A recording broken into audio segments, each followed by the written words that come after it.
दोस्तों, आज हम आपको एक भेड़ के इंसानी बच्चा पैदा करने का वाकया सुनाने वाले हैं। जब गांव वालों ने सुना कि गवाले की भेड़ ने इंसानी बच्चे को जन्म दिया है, तो उन्होंने क्या किया? आइए सुनते हैं यह पूरी कहानी। लेकिन उससे पहले आप इस वीडियो को लाइक ज़रूर करें दोस्तों। किसी गांव में एक गवाला रहता था, जिसे सब उसकी भेड़ों, गायों और बकरियों की वजह से जानते थे। अचानक एक दिन गांव भर में यह बात जंगल की आग की तरह फैल गई थी कि उसकी एक भेड़ ने इंसानी बच्चे को जन्म दिया है। गांव के लोगों को जब यह खबर लगी तो उनका गुस्सा काबू से बाहर हो गया। उन्हें यकीन था कि गवाले ने ही कोई भेड़ के साथ गलत हरकत की होगी और इसी वजह से ऐसा हुआ है। यानी लोग सोच रहे थे कि जरूर गवाले ने भेड़ के साथ वह काम किया है जो एक मर्द अपनी बीवी के साथ करता है, और इसी वजह से भेड़ ने इंसान जैसा बच्चा पैदा किया है। देखते ही देखते लोगों का हुजूम गवाले के घर की तरफ उमड़ पड़ा। कोई उस पर पत्थर उठा रहा था और कोई उसे घसीटकर घर से बाहर निकालने की तैयारी कर रहा था।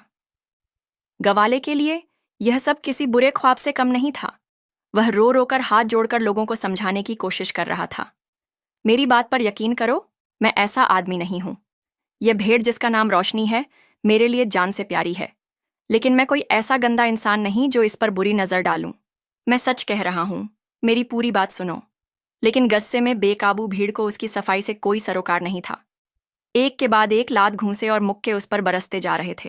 किसी को उसकी दर्द भरी चीखें सुनाई नहीं दे रही थीं। बस एक ही बात हर जुबान पर थी, गवाला गुनहगार है। जब वह बुरी तरह जख्मी हो गया, तब भीड़ में से किसी ने गुस्से से पूछा, अगर तू बेकसूर है तो बता, फिर भेड़ ने इंसानी बच्चा कैसे पैदा किया? गवाले ने कराहते हुए अपनी टूटी आवाज में जवाब दिया, मैं सच बता रहा हूं। जिस दिन यह बच्चा मिला, मैं अपने जानवरों को चराने जंगल की तरफ गया था। वहां मेरी सबसे अजीज भेड़ रोशनी अचानक एक जगह रुककर अजीब तरह से मिनमिनाने लगी।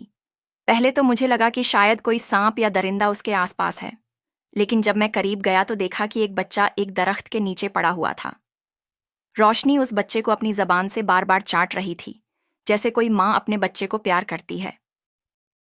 मैं पहले तो बहुत हैरान हुआ, लेकिन जब मैंने उस बच्चे को गोद में उठाया तो मेरा दिल पसीज गया। तुम सब जानते हो कि मैं बरसों से बेऔलाद हूं। जब मैंने उस बच्चे को देखा तो उसे घर ले आया, उसे पालने लगा अपने बेटे की तरह। लेकिन मैं सच कहता हूं कि मैंने कोई गुनाह नहीं किया। मगर गांव वाले उसकी एक भी बात सुनने को तैयार नहीं थे। उसी गांव की भीड़ में एक शख्स ऐसा भी था जो दूसरों की तरह बेकाबू नहीं हुआ। यह आदमी गांव के बुजुर्गों में से था और अक्लमंद माना जाता था। उसने गौर से गवाले की हालत देखी, उसकी चीख को सुना और फिर भीड़ की तरफ मुखातिब होकर कहा, मुझे तो यह मामला कुछ और ही लगता है। हो सकता है यह गवाला बेगुनाह हो और कोई और गुनहगार हो जिसने भेड़ के साथ गलत काम कर लिया हो। भीड़ में कुछ लोगों ने उसकी बात सुनी, लेकिन गुस्से से भरे ज्यादातर लोग अब भी अपने फैसले पर डटे रहे।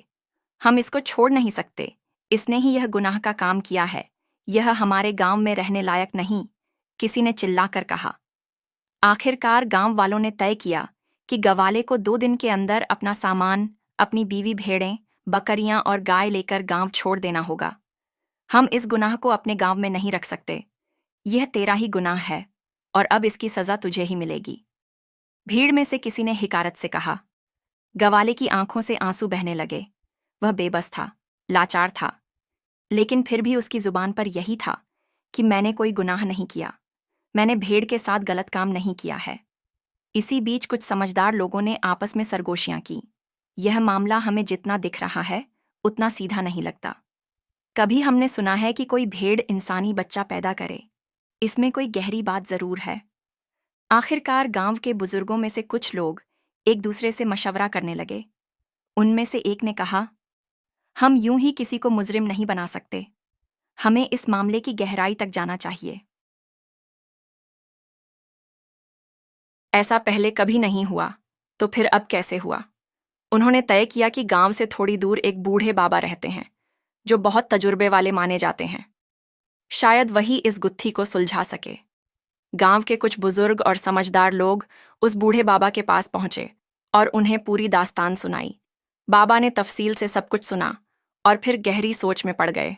कुछ देर के बाद उन्होंने कहा, अगर यह बच्चा इंसानी है तो इसका कोई ना कोई ताल्लुक इंसानों से ही होगा। किसी भेड़ का बच्चा इंसान हो, यह नामुमकिन है। इसीलिए अगर हमें हकीकत जाननी है तो हमें किसी तबीब यानी हकीम के पास जाना होगा, जो इस बच्चे का मुआयना करके हमें सच बता सके। गांव वालों को बाबा की बात ठीक लगी। उन्होंने फौरन गांव के मशहूर तबीब को बुलवाया। तबीब बुजुर्ग और काफी तजुर्बे का था। जब वह गांव पहुंचा तो वहां बड़ी तादाद में लोग जमा थे। सबकी नजरें उस बच्चे पर थीं, जो बिल्कुल किसी आम इंसानी बच्चे की तरह था। तबीब ने बड़े गौर से बच्चे को देखा। उसकी नब्ज टटोली, आंखों की रोशनी, जांची बदन का जायजा लिया और फिर कुछ देर तक सोचने के बाद गांव वालों की तरफ मुड़ा। तबीब ने गहरी सांस ली और कहा, यह बच्चा बिल्कुल तंदुरुस्त और सेहतमंद है। इसकी हड्डियां, इसकी जिल्द, इसकी आंखें, सब कुछ इंसानों की तरह हैं। यह किसी भी सूरत में भेड़ का बच्चा नहीं हो सकता। यह यकीनन इंसानों के दरमियान ही पैदा हुआ है। गुस्से से भरे गांव वाले, जिन्होंने गवाले को बेदर्दी से मारा था, अब आपस में एक दूसरे की शक्ल देखने लग। अगर यह बच्चा भेड़ का नहीं बल्कि इंसानी है तो फिर भेड़ के अंदर से कैसे निकाला, और भेड़ इसे क्यों चाट रही थी, यह जंगल में कैसे पहुंचा? गांव के लोगों को जवाब नहीं मिला। उन्होंने कहा, सच्चाई जो भी हो, लेकिन इस गवाले ने हमें शक में डाल दिया है। इसीलिए इसका इस गांव से निकल जाना ही बेहतर है। गवाले के पास कोई और चारा नहीं था। वह 2 दिन गांव में घुट घुट कर रहा, लेकिन उसका कोई हमदर्द न था। जो लोग कभी उसके दूध और जानवरों के गोश्त पर पलते थे, वही अब उसे हिकारत से देखते थे। और फिर तीसरे दिन उसे गांव से बाहर निकाल दिया गया। उसकी भेड़ें, उसकी बकरियां, उसकी गाय, सब कुछ उसे साथ लेकर जाना पड़ा। वह पास के दूसरे गांव पहुंचा। वहां के लोगों को यह नहीं पता था कि उसके साथ क्या हुआ था, इसीलिए उसे वहां बसने की इजाजत मिल गई। उसने अपने लिए एक नई जिंदगी बसाने की कोशिश शुरू कर दी। नया गांव उतना बेरहम नहीं था जितना पुराना था। यहाँ के लोगों को उसकी बीती जिंदगी की कोई खबर नहीं थी। उसने एक छोटे से खेत में काम शुरू कर दिया और अपने जानवरों के साथ एक नई जिंदगी बसा ली। गवाले के घर के साथ ही एक ताजिर का घर था। ताजिर एक नामी सौदागर था और उसके पास खूब दौलत थी। उसके घर में हर वक्त रौनक लगी रहती थी, लेकिन उसकी अपनी जिंदगी उतनी खुशहाल नहीं थी। उसकी 2 बीवियां थीं। उनमें से एक मिजाज की अच्छी थी। उसका दिल बेहद नर्म था और लोगों के साथ अच्छा सलूक करना उसकी आदत थी। वक़्त के साथ गवाले की बीवी और ताजिर की अच्छी बीवी के बीच अच्छी दोस्ती हो गई। दोनों की जिंदगियों में बहुत फर्क था, लेकिन फिर भी दोनों सहेलियों की तरह मिलती बैठती और अपने दिल की बातें किया करती। लेकिन जो चीज़ सबसे अजीब थी, वह यह कि ताजिर की नेक बीवी गवाले के बेटे को देखकर बेहद उदास हो जाती। वह जब भी उसे देखती, उसकी आंखें नम हो जातीं। कभी वह बच्चे को गोद में उठा लेती और बड़े प्यार से उसके चेहरे को देखती। कभी उसकी मुस्कान देखकर उसकी आंखों से आंसू बहने लगते।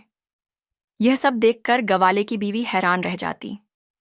एक दिन जब ताजिर की नेक बीवी बच्चे को गोद में लेकर प्यार कर रही थी, तो गवाले की बीवी ने उससे पूछ ही लिया, तुम इसे देखकर इतना उदास क्यों हो जाती हो? तुम्हारी आंखों में आंसू क्यों आ जाते हैं? ताजिर की बीवी ने उसकी बात सुनी, लेकिन कुछ जवाब नहीं दिया। उसने बच्चे को सीने से लगाया और फिर उसे धीरे से नीचे उतारकर वहां से चली गई। गवाले की बीवी उसके इस अजीब रवैये को देखकर सोच में पड़ गई कि आखिर इस औरत के दिल में कौन सा दर्द छुपा है। एक दिन गवाले की बीवी ने ताजिर की नेक बीवी से पूछ ही लिया, बहन, तुम मेरे बच्चे को उठाकर इतनी अफसुर्दा क्यों हो जाती हो? तुम्हारी आंखों में आंसू क्यों आ जाते हैं? लगता है कि तुम्हारे दिल में कोई गहरा दर्द छुपा है। क्या तुम्हारे साथ कुछ गलत हुआ है? ताजिर की नेक बीवी कुछ देर तक चुप रही। उसके चेहरे पर अजीब से जज्बात थे, जैसे वह कुछ कहना चाहती हो, लेकिन जुबान साथ नहीं दे रही थी। गवाले की बीवी उसकी आंखों में देख रही थी, जैसे जवाब खींच लेना चाहती हो। लेकिन तभी अचानक समीरा यानी ताजिर की दूसरी बीवी आ गई। समीरा, ताजिर की दूसरी बीवी, एक जालिम औरत थी। उसे ना तो अपनी सौतन पसंद थी और ना ही गवाले की बीवी से उसकी दोस्ती। वह हमेशा इन दोनों की बातों से जलती रहती थी, लेकिन सबसे ज्यादा उसे गवाले का बेटा खटकता था। जब भी वह उसे देखती, उसे अजीब सी चिढ़ महसूस होती। समीरा ने करीब आते ही जहरीले लहजे में कहा, क्या तुम दोनों हर रोज खुसर फुसुर करती रहती हो? दिन भर हमारे ही घर पर मुंह उठाकर चली आती हो, और यह तुम्हारा बच्चा। इसकी बुरी आवाजें सुनकर तो कान पक गए हैं। आखिर कब तक इसे हमारे सर पर बिठाकर रखोगी? अपने घर में रहा करो, हर रोज यहां मत आया करो। समीरा की बात सुनकर गवाले की बीवी हक्का बक्का रह गई। उसकी आंखों में आंसू भर आए। उसने एक नज़र ताजिर की अच्छी बीवी पर डाली, जिसका नाम नाजरीन था, जो सिर झुकाए खड़ी थी। गवाले की बीवी को समझ नहीं आ रहा था कि यह सब क्या हो रहा है। वह चुपचाप उठी और अपने घर लौट आई। गवाला जब शाम को अपने जानवर को चराकर लौटा तो उसने देखा कि उसकी बीवी उदास बैठी थी। उसकी आंखों में आंसू थे। गवाले ने घबराकर पूछा, क्या हुआ? तुम इतनी परेशान क्यों हो? उसकी बीवी ने गहरी सांस ली और बोली, आज मैं ताजिर के घर गई थी। उसकी एक बीवी बहुत रहमदिल है। जब भी वह हमारे बेटे को देखती है, उसकी आंखों में आंसू आ जाते हैं। आज मैंने हिम्मत करके उससे पूछ ही लिया कि वह ऐसे क्यों करती है। वह कुछ बताने ही वाली थी कि अचानक ताजिर की दूसरी बीवी समीरा आ गई। वह बहुत जालिम औरत है। उसने मुझे डांट कर घर से निकाल दिया। मुझे बड़ा बुरा लगा, जैसे मैंने कोई गुनाह कर दिया हो। गवाला यह सुनकर गहरी सोच में पड़ गया। उसने कुछ देर तक खामोश रहकर सोचा, फिर धीमी आवाज में बोला, मुझे लगता है कि जरूर कोई बड़ा राज छुपा है। समीरा ने तुम्हें इस तरह क्यों भगाया? ऐसा लगता है कि ताजिर की नेक बीवी की जिंदगी में कुछ ऐसा हुआ है जिसे समीरा छुपाना चाहती है। हो सकता है यह हमारे बेटे से भी जुड़ा हो। तुम फिर से उसके पास जाओ और सच्चाई जानने की कोशिश करो। गवाले की बीवी ने उसकी तरफ देखा और सिर हिलाते हुए कहा, ठीक है, मैं कल फिर जाऊंगी। इस बार मैं पूरा सच जानने की कोशिश करूंगी। अगले दिन जब गवाला हमेशा की तरह अपनी भेड़ें, गाय और बकरियां चराने के लिए निकल गया, तो उसकी बीवी ने एक बार फिर ताजिर के घर जाने का इरादा किया। जब वह ताजिर के घर पहुंची तो देखा कि समीरा बाजार गई हुई थी और नाजरीन घर पर अकेली थी। जैसे ही नाजरीन ने गवाले की बीवी को आते देखा, वह खुश हो गई और झट से उसके बेटे को गोद में उठा लिया। नाजरीन बच्चे को प्यार से सहलाने लगी, उसके नन्हे हाथों को चूमने लगी और फिर अचानक उसकी आंखें नम हो गईं। वह बच्चे को देखती रही और धीरे धीरे उसके चेहरे पर एक उदासी उतर आई। उसने एक ठंडी आह भरी और बोली, जानती हो, मेरा भी एक बेटा था, बिल्कुल इसी की तरह प्यारा। लेकिन पता नहीं किसकी नजर लग गई, वह मुझसे हमेशा के लिए दूर हो गया। आज तक मैं नहीं जान पाई कि मेरे बच्चे के साथ क्या हुआ। गवाले की बीवी चौंक गई। उसे नाजरीन की बातें अजीब लग रही थीं। उसने गौर से उसकी आंखों में झांका और कहा, बहन, तेरा यह गम देखकर मेरा दिल बैठा जा रहा है। मुझे साफ साफ बता, तेरा बेटा खोया था या कोई उसे छीन कर ले गया? नाजरीन की आंखों से आंसू बहने लगे। वह कांपते लहजे में कहने लगी, मैं ताजिर की दूसरी बीवी हूं। मेरी शादी के बाद जब मैं हामिला हुई तो मेरे शौहर की खुशी का कोई ठिकाना नहीं था। वह मुझसे बेपनाह मोहब्बत करने लगे, लेकिन उनकी पहली बीवी समीरा के दिल में नफरत की आग जल उठी। उसे यह बिल्कुल गवारा ना था कि मैं एक बेटे की मां बनूं और उसकी कोई औलाद ना हो। गवाले की बीवी सांस रोके उसकी बात सुन रही थी। नाजरीन ने रूंधे हुए गले से अपनी बात जारी रखी, समीरा मुझे हर रोज किसी ना किसी बहाने सताती, कभी उल्टी सीधी बातें सुनाती तो कभी मेरा जीना हराम कर देती। यहां तक कि कई बार उसने मुझे गिराने की कोशिश की, मगर हर बार मैं बच गई। लेकिन जब मेरे बच्चे की पैदाइश का वक्त करीब आया तो मेरी बेचैनी बढ़ने लगी। दिन गुजरते गए और आखिरकार वह घड़ी आ ही गई जब नाजरीन की कोख से एक चांद जैसा बेटा पैदा हुआ। बच्चे की पैदाइश के साथ ही घर खुशियों से भर गया। ताजिर की खुशी देखने लायक थी, लेकिन यह सब देखकर समीरा का दिल जलने लगा। जितनी खुशियां घर में बढ़ती गईं, उतनी ही उसकी नफरत भी गहरी होती चली गई। नाजरीन को महसूस होने लगा था कि समीरा उसकी खुशियों को देख देख कर अंदर ही अंदर घुल रही थी, मगर उसे अंदाजा नहीं था कि उसकी सौतन इतनी नीचे गिर सकती है। फिर एक मनहूस रात आई।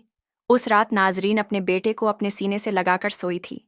उसकी आंखों में अपने बच्चे की प्यारी सूरत बसी हुई थी, मगर आधी रात को अचानक उसकी आंख खुली तो उसने पाया कि उसकी गोद खाली थी। उसका दिल जोर जोर से धड़कने लगा।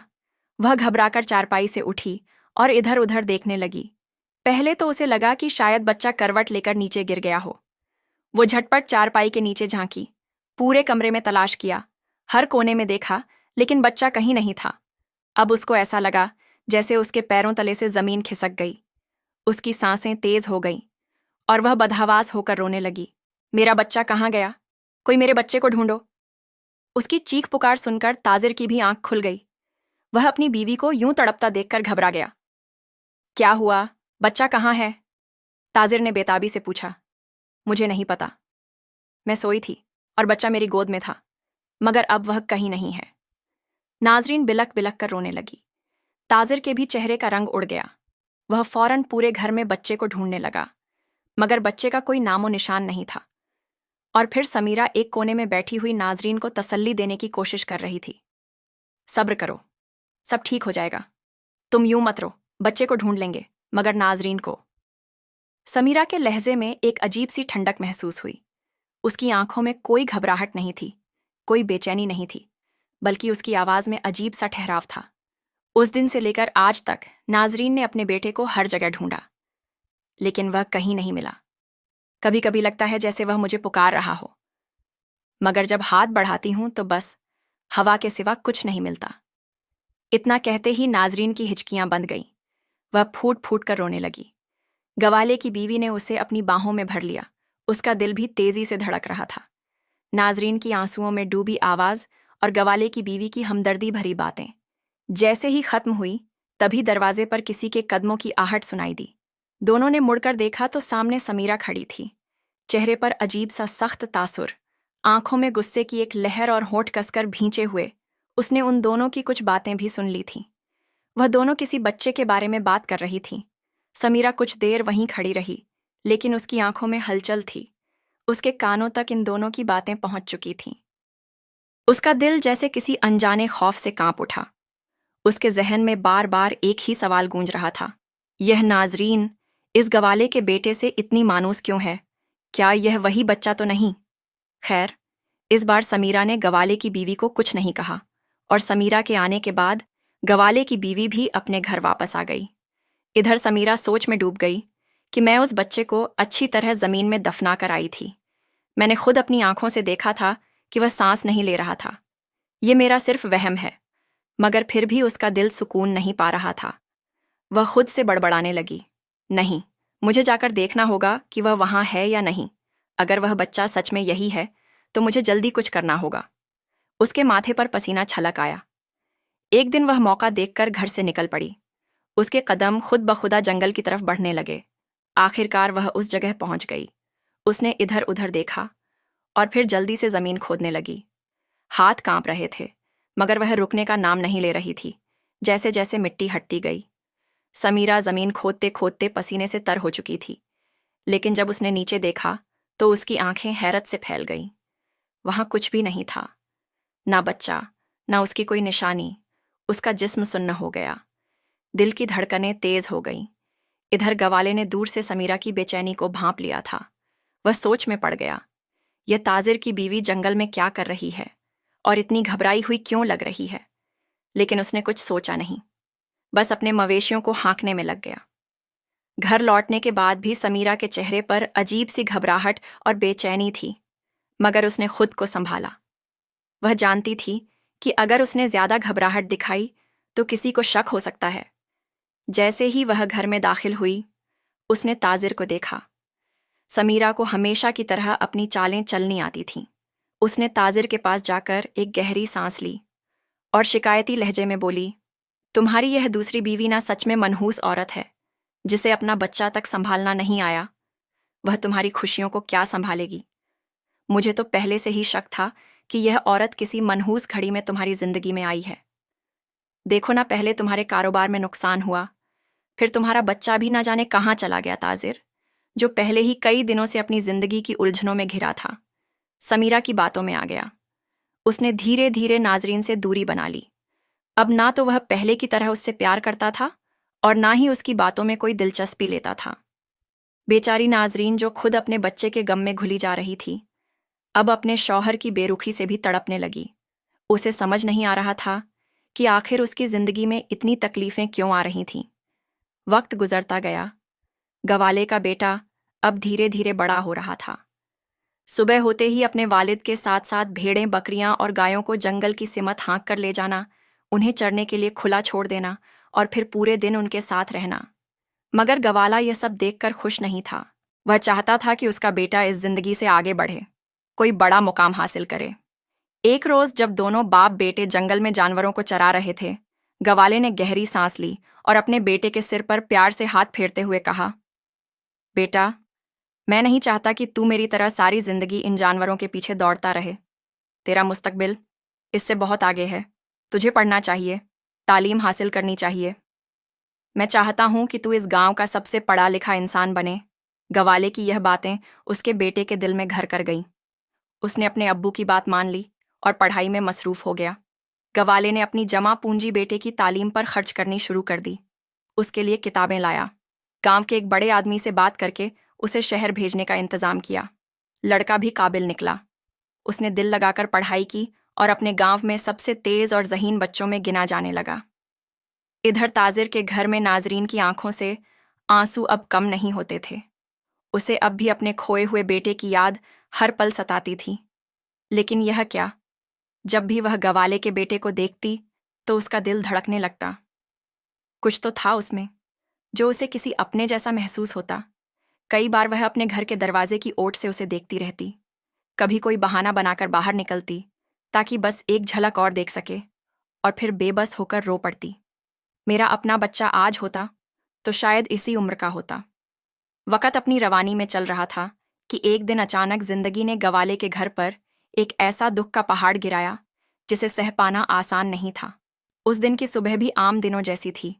गवाला अपनी भेड़ बकरियों और गायों को लेकर जंगल की सिमत निकला। अचानक मौसम का मिजाज बदल गया।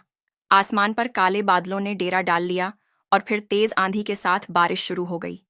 हवाएं इस कदर तेज थीं कि पेड़ एक दूसरे से टकराने लगे। गवाले ने अपनी भेड़ बकरियों को इधर उधर बिखरते देखा तो उन्हें समेटने की कोशिश करने लगा, लेकिन मौसम की सख्ती बढ़ती गई और उसी अफरा तफरी में एक दरख्त की बड़ी शाख टूटकर उसके ऊपर गिर गई। गवाला जमीन पर गिर पड़ा। उसकी सांसें उखड़ने लगीं और देखते ही देखते उसकी आंखों की रोशनी हमेशा के लिए बुझ गई। शाम ढलने को थी, मगर गवाला अब तक घर नहीं लौटा था। उसकी बीवी का दिल बेकरार होने लगा। बेटा शरीफ, जिसे सब प्यार से लट्टू कहते थे, वह भी बेचैनी से दरवाजे की तरफ देखता रहा। फिर अचानक कुछ गांव वाले भागते हुए आए और उन्होंने गवाले की बीवी को दिल दहला देने वाली खबर सुना दी। गवाला अब इस दुनिया में नहीं रहा। यह सुनते ही गवाले की बीवी की चीखें निकल गईं। लट्टू भी अपने वालिद के नाम को पुकारता हुआ फूट फूट कर रोने लगा।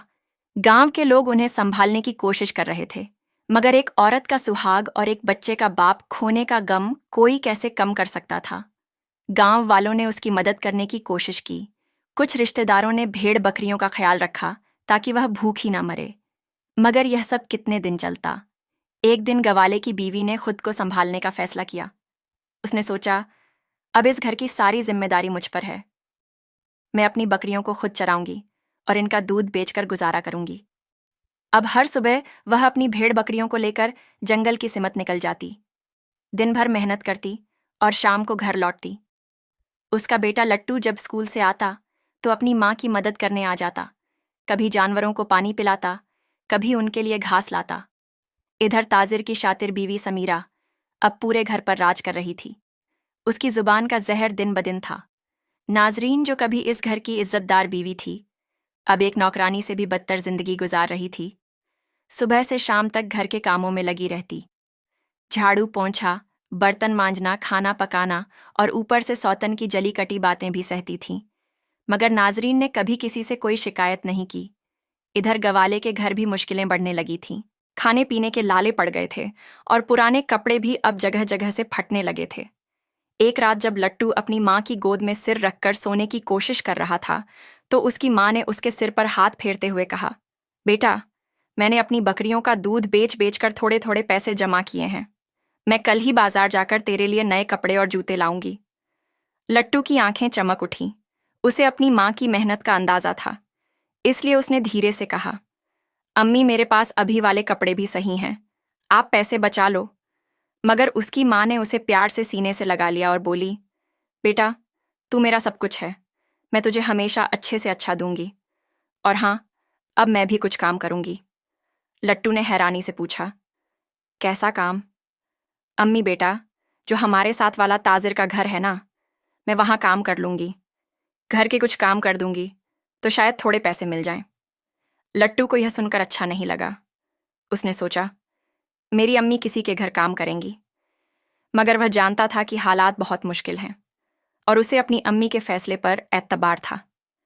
उस रात लट्टू की माँ ने अपने आंसू छुपाकर अपने बेटे को सुला दिया, मगर उसके दिल में दर्द था। दूसरे दिन गवाले की बीवी हिम्मत जुटाकर ताजिर के घर पहुंची। घर के दरवाजे पर खड़ी होकर उसने दस्तक दी तो कुछ ही लम्हों बाद सामने समीरा खड़ी थी। उसकी आंखों में गुस्से की लकीरें साफ नजर आ रही थीं। उसने गवाले की बीवी को सिर से पांव तक घूर कर देखा। क्या काम है? समीरा की आवाज में बेरुखी झलक रही थी। गवाले की बीवी ने धीमे लहजे में कहा, अगर आपके घर में कोई काम हो तो मैं करना चाहती हूं। समीरा का चेहरा तमतमा उठा।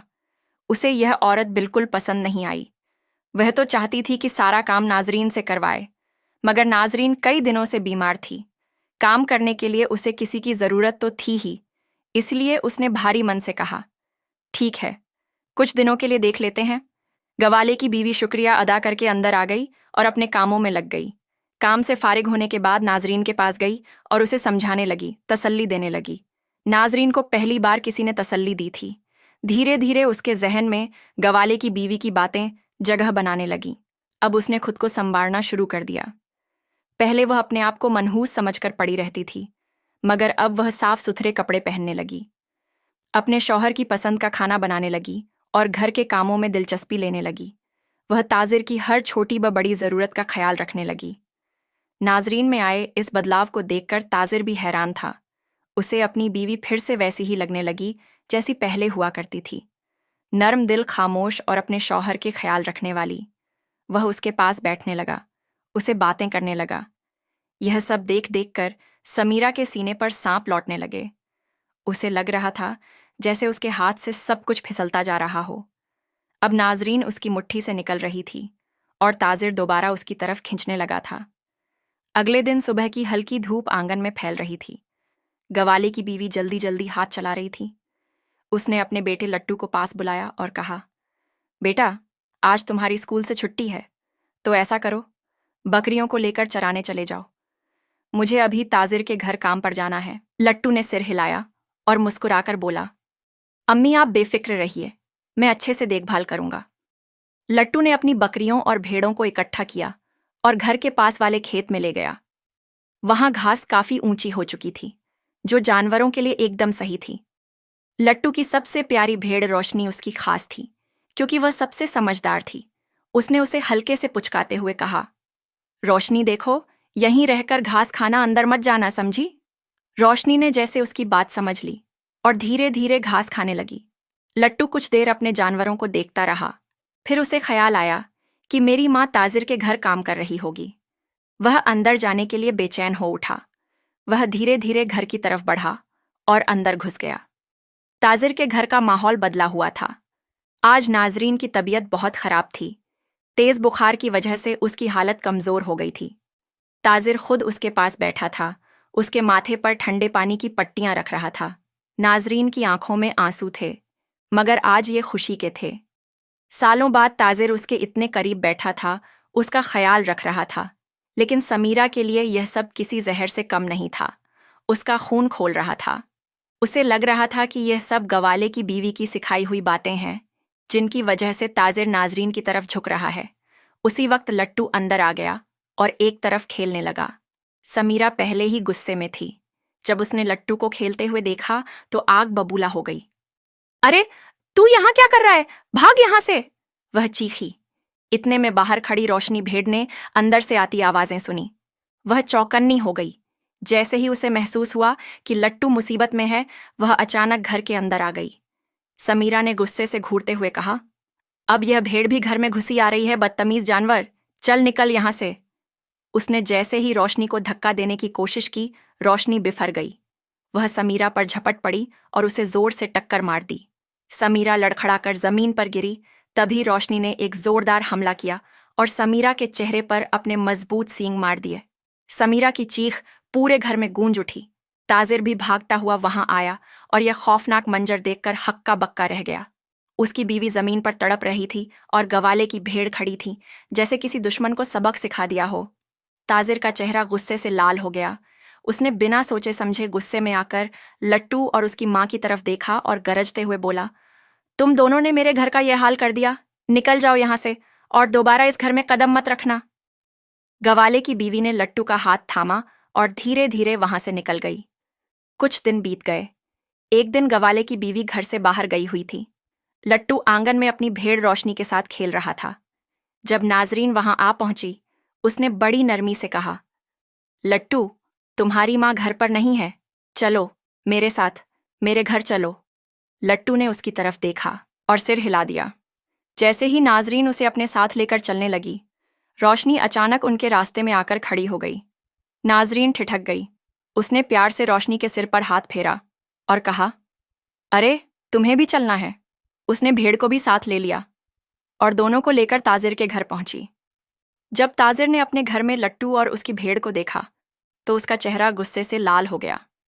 नाजरीन, ये बच्चा और उसकी भेड़ यहाँ क्या कर रहे हैं? उसने सख्त लहजे में पूछा।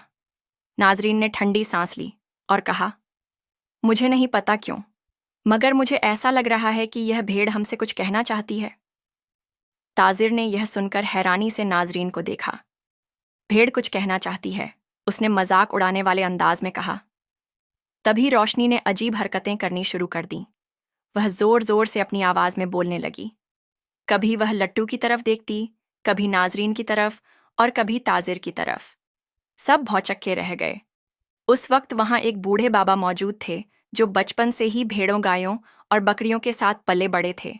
वे भेड़ों की हरकतों को समझने में माहिर थे। बाबा जी ने गौर से रोशनी की हरकतों को देखा और फिर गहरी सांस लेकर बोले, यह भेड़ कुछ बहुत बड़ा राज खोलना चाह रही है। कोई ऐसी बात जो हम सबकी जिंदगी बदल सकती है। ताजिर और नाजरीन ने हैरानी से बाबा की तरफ देखा। रोशनी ने फिर से जोर जोर से बोलना शुरू किया और अपने पैरों से जमी कुरेदने लगी। वह लट्टू के पास जाकर खड़ी हो गई और फिर अपनी आंखें नाजरीन पर टिका दी। बूढ़े बाबा ने यह देखा और उनकी आंखें हैरत से फैल गईं। वे धीमे लहजे में बोले, नाजरीन बेटी, यह भेड़ तुम्हें एक बहुत बड़ी हकीकत बताने की कोशिश कर रही है। नाजरीन और ताजिर की सांसें रुक गईं। बाबा ने गहरी आवाज में कहा, यह बच्चा लट्टू, यह गवाले का बेटा नहीं है। नाजरीन और ताजिर के चेहरे पर जैसे सदमा छा गया। फिर कौन है? ताजिर ने कांपती आवाज में पूछा। बाबा ने एक लंबी सांस ली और बोले, यह तुम्हारा और नाजरीन का बेटा है। नाजरीन को ऐसा लगा जैसे पैरों तले जमीन खिसक गई। नाजरीन की चीखें पूरे घर में गूंज उठीं। उसने आगे बढ़कर लट्टू को अपने सीने से भींच लिया। आंसुओं की गर्म धार उसके गालों पर लुढ़क आई। वह सिसकते हुए कहने लगी, यह बच्चा मेरी आंखों के सामने पलता रहा और मुझे पता ही ना चला कि यह मेरा अपना खून है, मेरा बेटा है। लट्टू ने प्यार से अपनी मां के आंसू पोंछने की कोशिश की। वह खुद यह सब समझ नहीं पा रहा था, मगर अपने दिल में एक अजीब सी ममता महसूस कर रहा था। ताजिर इस कड़वे सच को सुनकर साकित हो गया। उसकी आंखों में गुस्से की आग भड़क उठी। समीरा, तुमने मेरे बेटे के साथ इतना बड़ा जुल्म किया। तुमने उसे मुझसे अलग किया। समीरा का चेहरा पहले ही बिगड़ चुका था। दर्द और जलन की तकलीफ में वह पहले ही कराह रही थी। जब उसने देखा कि अब उसकी साजिश का भंडा फोड़ हो चुका है और मजमा उसके खिलाफ खड़ा हो चुका है, तो वह फौरन झूठ बोलने लगी। यह सब झूठ है। यह भेड़, यह बुढ़ा बाबा, ये सब मिलकर मेरे खिलाफ साजिश कर रहे हैं। मगर वहां लोग इकट्ठा हो गए थे। वहां खड़े लोग की भीड़ उसकी बातों पर यकीन नहीं कर रही थी। सबने मिलकर कहना शुरू कर दिया, यह औरत झूठी है। इसी ने लट्टू को जान से मारने की कोशिश की थी। इसी ने बच्चे को भेड़ के पास फेंक दिया था। इतने में समीरा अचानक गुस्से में चीख पड़ी, हाँ, मैंने ही किया है यह सब। ताजिर, तुमने मेरे होते हुए दूसरी शादी कर ली और ऊपर से इस औरत ने एक खूबसूरत बेटे को जन्म दे दिया। तुम्हारी सारी जायदाद का वारिस तो यह लड़का बन जाता। इसलिए मैंने इसे मारने की कोशिश की, लेकिन यह बच गया। उसकी बात सुनकर वहां खड़े गांव वालों पर जैसे बिजली गिर गई। वे हैरत और शर्मिंदगी से एक दूसरे का मुंह देखने लगे। गांव के बुजुर्गों को सबसे ज्यादा अफसोस इस बात का था कि उन्होंने बिना सोचे समझे एक बेकसूर इंसान, गवाले और उसकी बीवी को कितना बड़ा गम दिया। गांव के बड़े बुजुर्ग फौरन गवाले की बीवी के पास गए। उनके चेहरों पर पछतावे की लकीरें थी। बहन, हमने तुम पर बहुत जुल्म किया, तुम्हें तुम्हारे हक से महरूम किया। तुम्हारे बेटे को हमसे छीनने की साजिश में शामिल हुए। हमसे बहुत बड़ी भूल हो गई। हमें माफ कर दो और वापस गांव लौट आओ। गवाले की बीवी दिल की बहुत नेक थी। उसने सबको माफ कर दिया, क्योंकि गलती उन लोगों की भी नहीं थी। सब लोगों को यही लगा था। लेकिन अब तो सच सबके सामने आ गया था कि असल में वह बच्चा भेड़ का नहीं, बल्कि नाजरीन का था। जिसे जलन में समीरा ने जमीन में दबा दिया था। दोस्तों, ये कहानियां हकीकत में नहीं होती हैं, लेकिन आपको सबक सुनाने के लिए सुनाई जाती हैं। जैसे कि इससे हमें पता चला कि बिना तहकीक किसी पर इल्जाम नहीं लगाना चाहिए। तो प्यारे दोस्तों, ये थी हमारी आज की कहानी। उम्मीद है आपको कहानी पसंद आई होगी। अगर कहानी पसंद आई हो तो इसे लाइक करें। साथ ही करीबी लोगों के साथ इसे शेयर भी जरूर कर लें। नए आने वाले लोगों से गुजारिश है, हमारे YouTube channel voice of Saiyeda को सब्सक्राइब करके बेल बटन ऑन कर लें। मिलते हैं किसी नई वीडियो में। शुक्रिया। अल्लाह हाफिज।